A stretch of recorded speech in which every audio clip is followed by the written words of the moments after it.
Hello everyone, once again I am here. और आज फिर से मैं आप लोगों के लिए कुछ इंटरेस्टिंग लेके आया हूँ।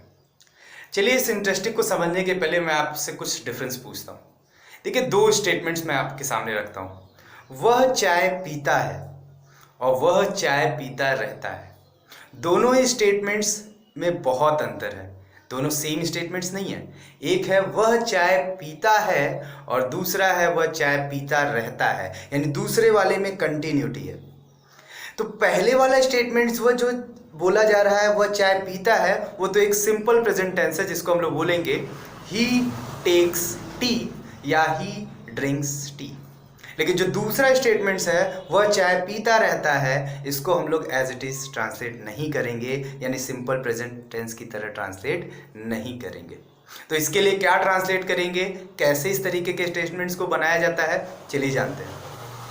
इन तरीके के स्टेटमेंट्स के लिए हम लोग कीप ऑन का यूज़ करते हैं। जब किसी काम की को होने में कंटिन्यूटी होती है, उसके लिए हम लोग कीप ऑन का यूज़ करते हैं।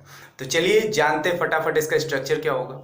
इसका स्ट्रक्चर होगा, सबसे पहले आएगा सब्जेक्ट, उसके बाद आएगी ऑक्सिलरी, जिस भी टेंस में की ज़रूरत होगी उस टेंस की ऑक्सिलरी यूज़ होगी। उसके बाद आएगा कीप ऑन, और याद रखिएगा जो कीप ऑन है, कीप भी हमेशा चेंज हो जाएगा अकॉर्डिंग टू द टेंस। अगर हमको सेकंड फॉर्म की जरूरत होगी तो कीप का कैप्ट हो जाएगा, अगर हमको आईएनजी फॉर्म की जरूरत होगी तो कीप का कीपिंग हो जाएगा, थर्ड फॉर्म की जरूरत होगी तो भी कैप्ट हो जाएगा।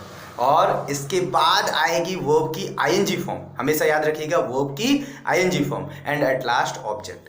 फिर से मैं रिपीट कर रहा हूँ, सब्जेक्ट, फिर ऑक्सिलरी, फिर कीप ऑन, उसके बाद वर्ब की ING form, and then last object. तो चलिए हम इस स्टेटमेंट्स को ट्रांसलेट करते हैं और जानते हैं क्या है। वह चाय पीता रहता है, he keeps on drinking tea. अगर इसी स्टेटमेंट्स को हम लोग पास्ट में बोले कि वह चाय पीता रहा, तो he kept on drinking tea. और अगर फ्यूचर में बोले वह चाय पीता रहेगा, तो क्या हो जाएगा, he will keep on drinking tea. I hope कि आपको बात समझ में आ गई है। चलिए एक स्टेटमेंट्स और लेते हैं।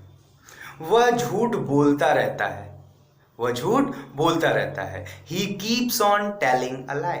आई होप कि अब बात आपको समझ में आ चुकी है। तो हमेशा की तरह के स्टेटमेंट्स आपके लिए। मैं मरते दम तक अंग्रेजी बोलता रहूंगा।